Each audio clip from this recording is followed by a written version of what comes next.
Wolf's Hook with Bridge Burner, a great Detroit, Michigan band. And since we're talking about Detroit, who better to represent the place than George Neal and Brian Thomas of Halloween? It's no surprise these guys are one of my favorite bands. You've heard me say it a million times on the show. George, Brian, welcome back, buddies. Hey, how you doing, Mike? What's up, Mike? I'm hanging in there, man. But wait, it's been a while since I had you guys on. I apologize. I'm glad that I got you both back here again today. I'm glad we're both still alive. Yeah, I tell you. Actually, I'm happy all three of us are. Yeah, you know, when you get to a certain age, every day you just wake up and say, I made it another one. Hey. Yeah, and then you start worrying. It's just the life that we live. You're happy you made it through another one. Yeah, just walking around the streets of Detroit sometimes could take a day off. Exactly. Exactly. Yeah. You know, I live in New York. You don't have to tell me. I know exactly what it's like. Oh, yeah, absolutely. I moved a little bit north of Detroit, so I'm out of gun range. Oh, that's good enough. Yeah, well, Brian, you're actually a New Jersey guy, aren't you? Yeah, I'm from Jersey, so I've had the best of both worlds. Yeah, you know, most people. I've been in the dangerous big city, and then I came out here and can't get away from it. Yeah, you know, it was fine till he got here. You know. Yeah, I think I brought some of the corruption and chaos with me. You have a corruption and chaos. Well, you know.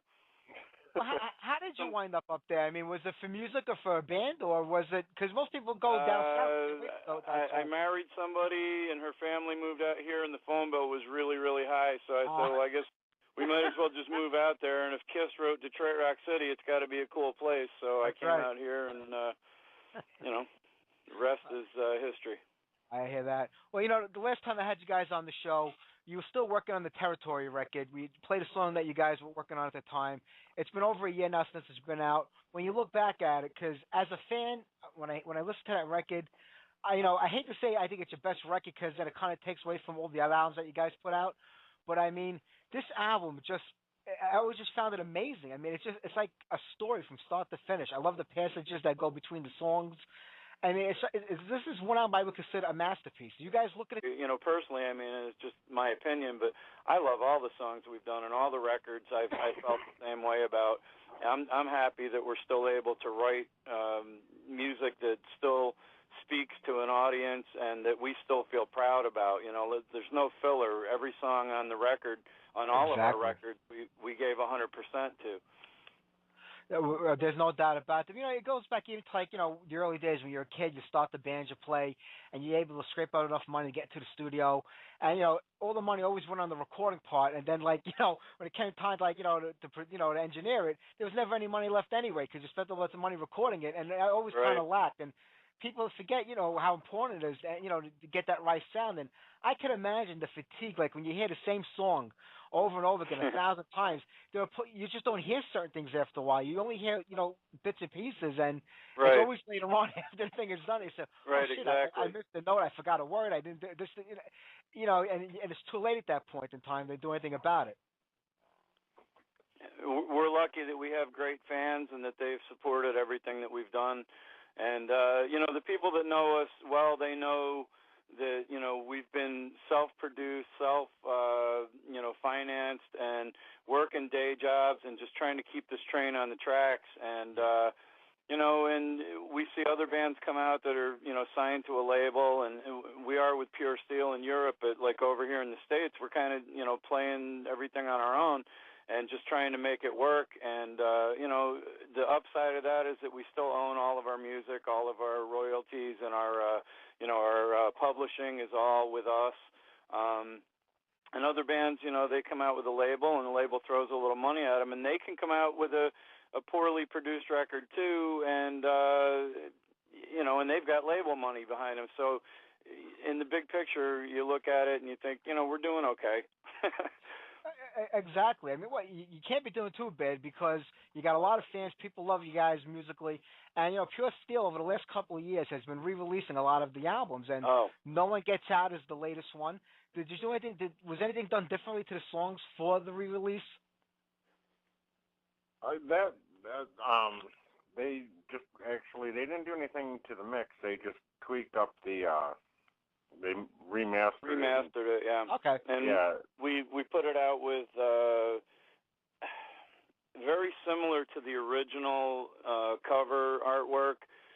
We gave it the original look, which was just the black cover with the green graffiti. No one gets out in green, bright green lettering, and we took the Vicious demo tracks off of it simply because that record never got a proper release of its own. And so we would like to see it was actually called Vicious Demonstration. We just shortened it to Vicious Demo because when we released it, it came out as a cassette with just 5 songs on it. So we're going to put that out on its own. So we took those songs off of the No One Gets Out record so that it's just exactly the way it originally came out. But it's been out of print for, what, George, 10 years? And people have been asking about it. A lot of people, when that record came out, that was like right at the dawning of Soundgarden and Nirvana and Alice in Chains and all the Seattle grunge bands, and so metal kind of just disappeared for a little bit. And so that record, when it came out, went highly unnoticed, and it was the second lineup change for the band. So some of our fans, were just not sure with the members coming and going. They, it was hard to like really push that record and get it out to a lot of people. And then years later, people would come up to us and go, "Man, No One Gets Out. That's like my favorite record that you guys did." And then boom, we got none left. They're like, "I want to buy it," and we haven't had it. And so we decided it was time to put that one back out. But yeah, Pure Steel's re-releasing the whole catalog. And on vinyl, too, which is awesome because I'm a record guy. So am I. I was just going to say that. I didn't even realize that Horrify is also coming out on vinyl. They got like a whole gatefold with the color vinyl. So I'm putting in an order for that because it comes out in vinyl, too, which is, what goes better with Halloween than I still get excited like a kid. I get to hold it in my hand and go, look, we're on an album. What's actually kind of funny about that is when Don't Meddle with Evil first came out on CD, and we were like, holy... It's a CD. We finally have a CD, and then years later, we get it on album. It's like, oh wow, look, we got an album. You show it to the young fans, and they don't even know what the hell it is. They're like, my nephew is like CD. That's what my nephew said. He's like, Uncle George, why is that CD so big? I'm like, oh man. I know. That's how they made them back in the Stone Ages. My daughter was trying to put one of my vinyl records in her Xbox. She thought it was like a game. They don't know the difference, these kids, but they'll learn now. And what I think is great about the vinyl is that, the real fans, the people that pay for their music and want to enjoy it, they're going to buy the vinyl because there's no reason to get an MP3 or to get something digital like you can with a CD. That's what you buy it. And I think maybe this is a way of bands, they can start making some money again because I'm willing to pay $25, $30 for a vinyl record. I don't care. Well, in that case, send me an email. I'll send you one. I'll send it to you. I'll send you a money order tomorrow. Don't worry about it. I'll get out the mail what? for you. Get in touch with me and I'll hook you up. All right, we talk. You and I talk. So I just like to buy them anyway because that's the only way I can support the band. So I want more Halloween records. How are you guys gonna do it if nobody's paying any money or putting any money into the coffers for you guys? It's not like you want to be a millionaire. I mean, I'm sure you want to be, but you just want enough money to recoup what you put into it and continue.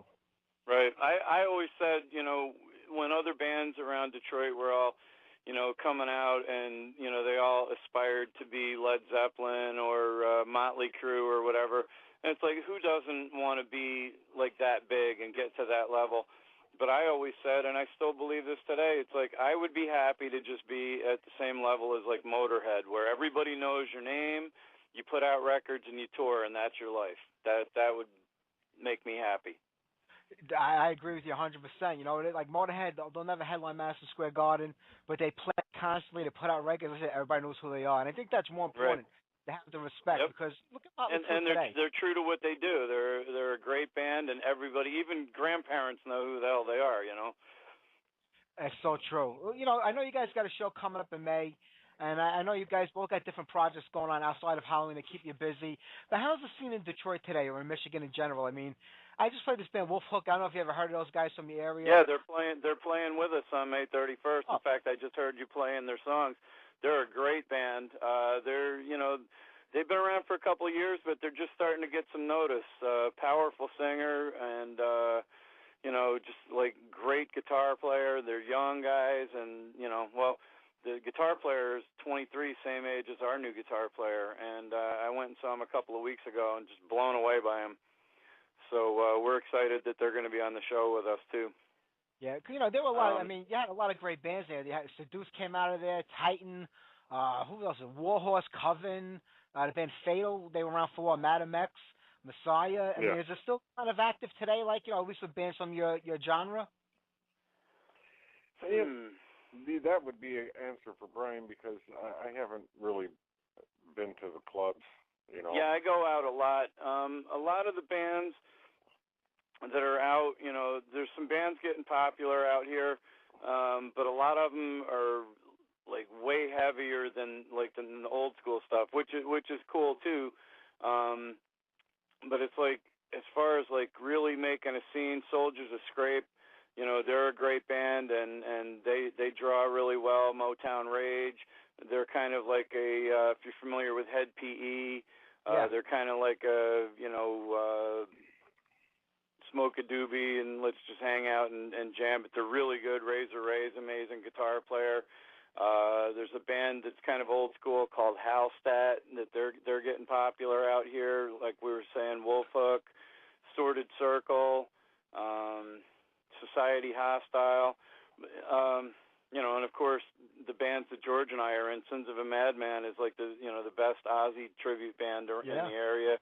My band Ass, which is we have a hilarious name, I love that. we've been definitely making some new friends. Dead in Five is another great band in town. Crud is great if you're into the industrial stuff. In fact, David Black from Seduce is the guitar player in Crud, and Vinny from Sponge, the lead singer from Sponge, is also in that band. Sponge is still kicking around here. They're not really metal, but they're hard rock. And Ba, the drummer from the No One Gets Out album, is their drummer. So there's there's still a scene. It's just it's not like it used to be. It never will be, but as long as it's good enough to to keep active, and there are that many bands playing out there. And I know Georgia, you got Ichabod Crane going on. You're gonna get that thing started, right? Yeah, we just actually started. I just started laying down bass tracks about a week ago. We're still going on the singer hunt, but I think we're pretty close to limiting it down. Actually, I know you know him, Jeff. Goodness, I can't remember his last name. I just seen a picture with you and him.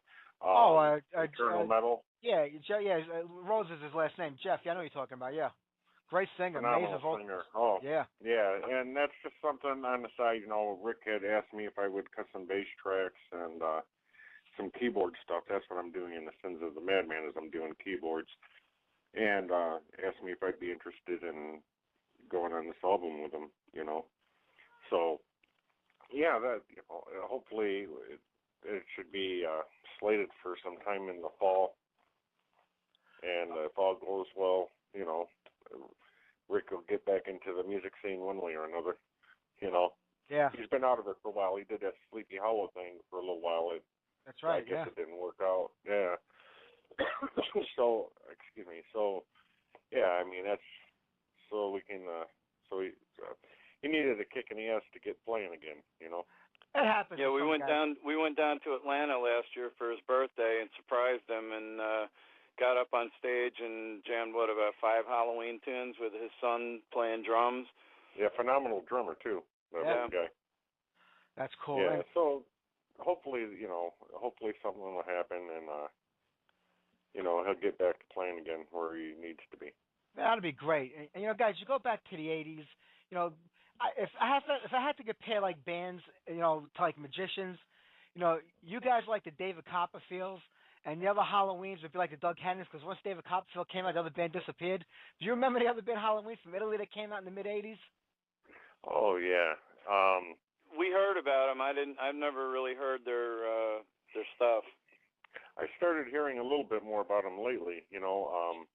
Actually, somebody from Pure Steel, or maybe it was a Sword Brother Productions, was telling me. They're like, well, about this band from Italy. There was another band here in the United States that came out a couple of years after us, named Halloween, as well. So they were like a glam metal band from Northern California, and they they sent us a picture and said introducing the real Halloween.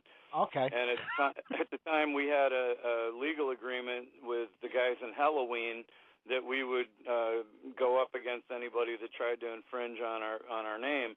And so when they sent us that picture, we sent them a phone call from RCA's lawyers. Yeah. And they magically disappeared. Hey, back then it wasn't as easy. Today you go on the internet, you can look up anything, but back then you wouldn't know if there was another band that lived a town away from you that had the same name or anything like that. It was impossible to find that. It wasn't like they were an active band. They had a couple of demos out in an EP, and that was, they kind of disappeared. And you guys had the name long before them anyway, but it was hard because you didn't know. We thought that our biggest roadblock was the confusion over Halloween and Halloween.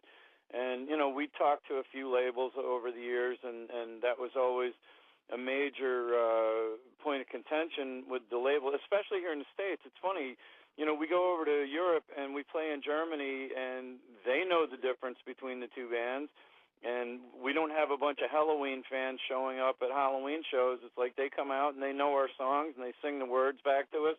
But here in the United States, we would get grief from the labels about our name, and they, everybody wanted us to change the name of the band. And the way we looked at it was this: we started before Halloween. Halloween acknowledged in a Kerrang interview how they came up with their name, and that the reason they called themselves Halloween was because they were already aware of us here in the United States. Okay. For me, that's license enough to stick to our guns. Plus, we were doing the stage show. And everything to do with this band, the theme of the songs, the look, everything had to do with the Halloween holiday, which, was celebrated more widely here in the United States than it was in Germany. And we were like, well, why should we have to change our name when we've got so much invested and we were out first? And, people in Germany had no problem understanding that there were two bands with similar names. And if you look at the rest of the music business, there's a lot of artists with similar names. Oh, without a doubt. I'm glad you cleared that up, because I was going to play something off the Walls of Jericho album. I'm glad you cleared that up for me. The thing, yeah. So, in answer to the question, I've heard of them just recently. A little. I heard about them a few years ago. Didn't really think that much. I just thought, well, there's another band. But just recently, somebody had sent me email about them again, and I looked into it, and I knew they were from Italy, but I didn't really check their discography or anything like that.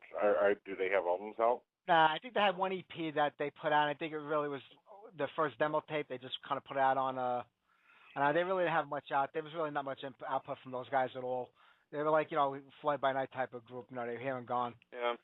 Right. There was also a Parliament Funkadelic soul group called Halloween, like back in the 70s. And like years after we were out, I stumbled across a record of theirs, like back in in a used record store in a bargain bin. And they were a bunch of soul musicians wearing, outfits. They looked like they were in the Wizard of Oz or something. And so they were out before us. There's also a Halloween tribute band called Halloween running around Europe. So, what are you going to do? We've got our, 7 albums that we've put out. And yeah. One thing is that we're probably older and much uglier than all of them. So that's true. People remember us for that at least. That's whatever happened to Billy White? Oh, last time I seen him, he was falling off the face of the earth, and I couldn't tell you honestly. I went to go visit him a couple of years ago, and he wasn't home. So I don't have his number. He changed his number. Yeah. I think it had something to do with me toilet papering his house. I could do it. It's hard to believe it. It's been like 30-something years now. I mean, you guys, can you look back on it and remember, like, the very beginning? I remember the beginning. I don't remember a lot of the middle. Well, yeah. Yeah, it's like that with everything in life, Brian. Yeah, you know what? I remember freezing to death in a nearly abandoned house and burning stuff in the fireplace from around the yard to stay warm and rehearse because we had no heat. You know, it was, but you know what? Honestly, I think that's a lot of why Brian and I probably survived all of the shit that we did in the past, because it's like, you know, when you struggle and starve and don't know, you know, where you're going to be living 2 months down the road, you know, you kind of grow a bond and, you know, you rely on each other. And, you know, I honestly, out of everybody in my entire life, he's the only person that hasn't walked away one way or another. You know, it's just because you get that bond when you're young and you work together and you just know each other. I've tried to walk away a few times, but he took a baseball bat to my shin. I'm like, he ain't going nowhere. We still owe money. So if Brian would have became mayor back then when he was running, you would have been like the assistant mayor. I still want to do that. You should. Man, that guy, did you see that? The drunk guy came up and like screwed up my whole flow. I had this whole thing going, and then he starts yelling at me about, you know, whatever he was saying. That's funny stuff. I know actually, guys, this is the last time, and I know it's not easy to get around, to tour and do shows, but is there any chance that you guys will make it down the East Coast sometime? I wish that we had a promoter out there that could bring us back, because we love coming out there. God, the Lemoore shows back in the 80s, and we played Dingbats in 06, and the Hook in Brooklyn, and I know that there's still places out there. It's just, you know, it's hard to make enough money to finance the trip out there. You know, we've always wanted to go and play in Philly and Pittsburgh along the way, and, you know, if we could set something up where we could get some shows. Like, we don't stay away because, you know, because we don't want to come out there. We just sometimes it's a money can't issue, afford I know. I'm going to send you the contact info for a promoter from our area who's a real honest guy and a good guy, and people work for him. And he put on a show not long ago called Childhood 80s Heroes, and it had Heretic on the bill and Viking, who he brought in from out west. Hellstar was on the bill, Attacker, Wrath was on the bill, Cargo, and he's doing more of the, and he's a real honest guy, and a lot of bands love to work with him. I'm going to put you in touch, and maybe you guys can do something with him and make it happen for the area, because in the whole tri-state area, Philly, he's, you know, the guy that a lot of people go to. And we got a real great scene going on here in New York right now, especially in Brooklyn at the St. Vitus Bar. It's kind of like the old Lemoore. Like, it kind of picked up where they left off years ago. So it'd be cool to do like a Lemoore reunion with all the bands that were on the Lemoore Rocks CD. Yeah, Attacker was on that one, weren't they? Attacker was on it, and so was I think Black Lace is on there, and Teaser. Oh, let me see. I think Virgin Steel. I got a copy sitting right here by me. Wrathchild, Attacker, Jet Black, Lethal Aggression. My buddy John Saltarelli's in Lethal Aggression. Wow, my eyes are bad. That happens. I can't even. Well, it's on a CD, and the printing is like all like bad. Yeah, I remember. Now Lemoore's there. They closed down, didn't they? Yeah, they closed down years ago when they opened up again. It's like a body shop or something now. Yeah. You know that band Jet Black had, what's his name in the band? The guy from Jet Boy, I think it was. I'm not sure. Yeah, one of the guys from the band Jet Boy. They were like a hair metal band, glam metal band back in the 80s. I think they played in there. I think it was Jet Boy. Don't quote me. It was one of those bands. He played in that band back. They were a good band, Jet Boy. I mean, Jet Black. Yep, I remember that. And I know Shannon Larkin from Godsmack was in Wrathchild. I think they were out of Baltimore. I think it was us and them were the only two bands that weren't actually from New York that got on the album. That's right. Yeah, Wrathchild. They were a good band. They changed their name to Wrathchild USA because of the glam band over in England. Right. They used to do this killer cover of Aerosmith, When Lightning Strikes. What a kick-ass version they did of that song. They were a really good band. They weren't as heavy like when they were that Wrathchild as they turned out to be when they changed their name. They were a little lighter in the lows back then, but they were still a good band. Yeah, there was what was that one play? Oh no, I'm thinking of when we played in we almost played in Hartford. Is that the one that got snowed out? Yeah. Yeah, those. So it was definitely. The Agora. Yeah, we played the Agora Hartford, or the Hartford Agora the day after Metallica was there, they were obviously in the big room, and we were in the smaller room. We set up our whole stage show, did sound check. While we were on stage doing sound check, it started snowing, and by the time we were done with sound check, there was already like 4 inches of snow on the ground, and when it was all done, it was like 1.5 feet of snow, and they canceled everything. Sporting events, our show was canceled. It was horrible. You think, we we drove all the way back to here. Detroit like 20 miles an hour with We truck used to and that rent the people PA should and play. everything. People should have came anyway. It's a foot of snow. What the hell's the big deal? Yeah. They said it was like the worst blizzard to hit New England in like 50 years at that time, and now I sit here and I watch the news, and there's like storms like that like every year now. I know. 18 inches is nothing. I mean, my wife wouldn't say that, but she's just a former snow. What are you gonna do? Oh, jeez. Things like that happen. But listen, guy, I want to talk to you guys forever. I only got like 7 minutes left in the show, and I got to get on a couple of tunes for people to hear. So the re-releases are out now, and what do you guys got coming up? In the next few weeks, a few months, that people can come see you guys maybe play in your area. Well, May 31st is at the Ritz in Warren. It's Halloween with special guests Wolfhook, Ass, Chains, which is an Alice in Chains tribute band, and the last band is still being determined, but it looks like it may end up being Soldiers of Scrape.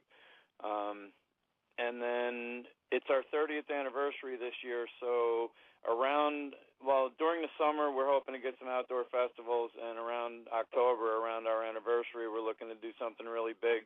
We haven't confirmed a date or a location yet, but we're definitely going to do something big this year for our 30th anniversary. That's fantastic. I tell you what, if you do something in the summer on a weekend, maybe I'll make like a 4-day weekend with the wife. We'll come up to Detroit, and we'll come see you guys. That would be awesome. Yeah, I'll pick up a full George will make you some awesome pasta. I'm there. Don't worry about it. I'm there. I'll be right there. Don't worry about it. George, Brian, I can't thank you guys enough for talking to me today. I'm going to get on something off the re-release. My favorite song is 7 Years, so I'm going to have to play that one. Then we'll do something off of Territory, and we'll close out today's show. Awesome. Thank you, brother. All right, guys. Thanks very much. All right, take care. I'll talk to you guys soon. Take care. I want to thank Brian and George from Halloween. T, if you want to hang on after the songs, we'll do a little BS and maybe a little into the show. We didn't get to talk today because we had so many guests on. Oh, I understand, man. So hang on. I'm a fan, man.